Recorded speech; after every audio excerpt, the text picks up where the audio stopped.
So, good morning. Hello mga mi, good morning. So, nalang ko'y concern, no? Ngano ka ang mga dato nga pagdaghan na isla kwarta or kanang milyonaryo na, nganong idaw nila ang mga pobre?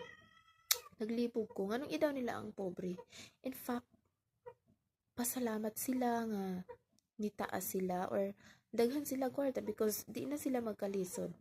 And sa mga pobre, kita nga pobre bisan tuod og pobre lang ta pero atong kasing-kasing dato ngano makahatag ta kung unsay gamay nga niabot sa atong kinabuhi, makahatag ta sa uban nga nanginahanglan. So dili ingon nga dagko or material nga material nga butang kundi atong paghigugma or atong pag-abi-abi sa atong isikato. So ang dato man gud is ilang feeling is high na kay sila mo na tinuod